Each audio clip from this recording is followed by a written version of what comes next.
What if the very essence of your ability to choose your leaders was compromised? This unsettling question sets the stage for our exploration into the world of democracy and the pivotal role elections play in this system.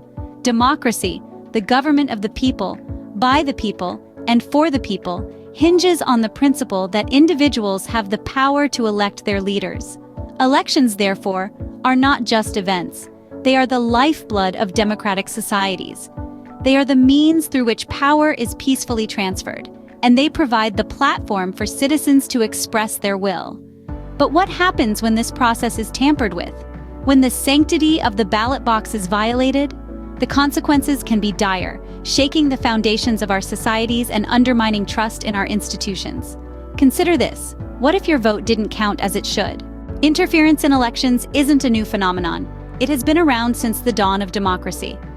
Let's dial back the clock and take a trip to ancient Rome, a civilization known for many things, one of which was the then novel concept of democracy.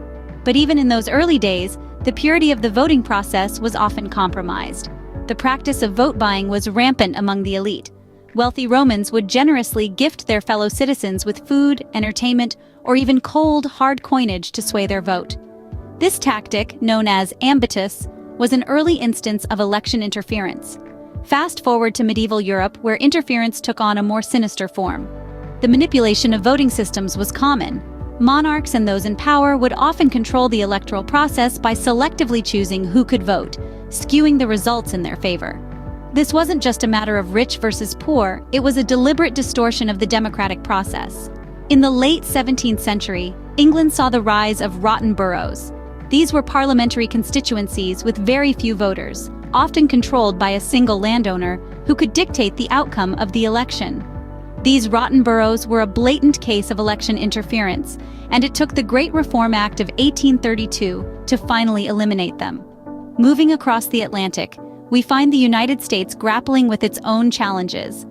The infamous Boss Tweed and his Tammany Hall political machine manipulated elections in New York City during the 19th century. Through bribery, fraud, and intimidation, they effectively controlled the city's politics for decades. These historical instances of election interference demonstrate that the struggle to maintain the integrity of elections is not a recent development. It's a battle that has been waged since the very inception of democracy. The methods and the players may have changed, but the core issue remains the same: ensuring a fair and free voting process for all citizens. Indeed, the struggle to maintain the integrity of elections is as old as democracy itself. As societies evolve and technologies advance, so do the methods of election interference. In the modern era, interference has taken on a more elusive digital form, making it difficult to identify and combat. Cyber attacks, for example, have become a prevalent threat. These attacks can range from hacking into political campaign databases to tampering with voting systems. The goal? To manipulate the outcome of elections, creating turmoil and mistrust among the public. Then we have disinformation campaigns. These insidious strategies involve spreading false information to influence public opinion. Often this misinformation is presented as a fact, sowing seeds of doubt and confusion among voters. This not only distorts the public's perception of candidates, but also undermines the integrity of the democratic process. And let's not forget foreign interference. This is when external entities attempt to meddle in a country's election, usually with the aim of promoting a particular candidate or causing political instability. This form of interference is especially concerning, as it threatens a nation's sovereignty and can have profound geopolitical implications. These modern forms of election interference are not just threats to democracy, they're also attacks on our collective trust in the electoral process. When the authenticity of election results is questioned, the public's faith in democratic institutions can waver, leading to social unrest and political instability. In the face of these threats, it's clear that the traditional methods of safeguarding elections are no longer sufficient. We need to adapt and innovate, developing new strategies and tools to protect our democratic processes from these evolving forms of interference. In this digital age, safeguarding our democratic processes has become more challenging and crucial than ever. As we move forward, we must remain vigilant, proactive, and above all, committed to preserving the integrity of our elections. Because at the end of the day, the very essence of democracy depends on it. Let's delve deeper into some concrete examples of election interference in the 21st century. Imagine a scenario where a nation's election process is undermined, not through traditional means such as ballot stuffing or voter suppression, but through the invisible and insidious pathway of the digital world, a place where borders are immaterial and the perpetrators can be thousands of miles away from the crime scene. This is not a dystopian fiction, but a reality of the 21st century. Consider a case where a sophisticated network of cyber spies infiltrated the digital infrastructure of a political party. They launched a series of cyber attacks, gaining unauthorized access to sensitive information. This stolen data was then strategically leaked, causing a significant shift in public sentiment just before the election. The impact? The election's outcome was influenced, and the democratic process was compromised. In another instance, imagine a shadowy organization creating and promoting false narratives on social media platforms. They carefully crafted messages designed to stoke fear, divide communities, and sow seeds of doubt about the election's integrity. These messages, disguised as genuine political discourse, reached millions of voters, swaying public opinion and casting a cloud over the election's legitimacy.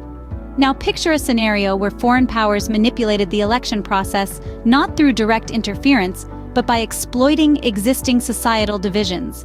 They amplified divisive issues through online platforms, fueling animosity and polarization. The result? The election became less about policy discussions and more about entrenched tribalism, thus eroding the democratic conversation. Or think about a situation where a country's election infrastructure itself was targeted. Voting machines were tampered with, voter registration databases were hacked, and false voting instructions were disseminated.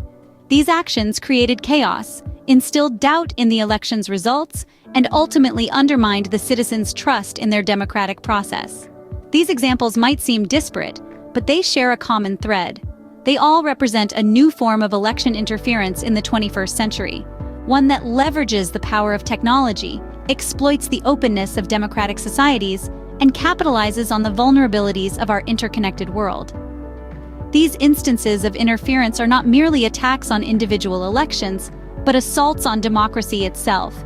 They threaten the fundamental principle that the power to govern should come from the people. They exploit the openness and freedoms that are at the heart of democratic societies, turning these strengths into vulnerabilities. These examples serve as stark reminders of the threats our democracies face and the need to protect our electoral systems. We must recognize these threats, understand their implications, and work tirelessly to safeguard our democratic processes. As we move further into the 21st century, the battle to protect our democracies will not just be fought in polling booths, but in the digital realm, the new frontier of election interference. So, why does safeguarding democratic processes matter? Well, let's take a moment to reflect on everything we've discussed. We've journeyed through the history of election interference, from its earliest instances to the complex, tech-savvy strategies of the 21st century. All this information points to one fundamental truth: the importance of safeguarding democratic processes. First and foremost, these processes are the bedrock of our trust in elections. When we cast our votes, we are placing faith in a system. We trust that our votes will be counted fairly and that the outcome will accurately reflect the will of the people. If this trust is undermined through interference, the very fabric of our democracy begins to fray. Moreover, the legitimacy of governments hinges on free and fair elections. Governments derive their power from the consent of the governed, as the famous phrase goes. If elections are compromised, so too is the mandate of those in power. This can lead to a crisis of legitimacy, with far-reaching implications for governance and rule of law. Lastly, the stability of our societies is intrinsically tied to the health of our democratic processes. A society where elections are routinely manipulated or disrupted is a society on shaky ground. Such a society is vulnerable to unrest, division, and even conflict.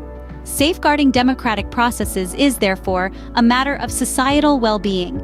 So this is why we must all be vigilant. We must educate ourselves about the signs of election interference, advocate for robust protections, and hold those who would undermine our democratic processes accountable. It's a considerable challenge, but one we must embrace if we are to preserve the integrity of our democracies. Remember, the power of democracy lies in the hands of the people. Let's make sure it stays that way.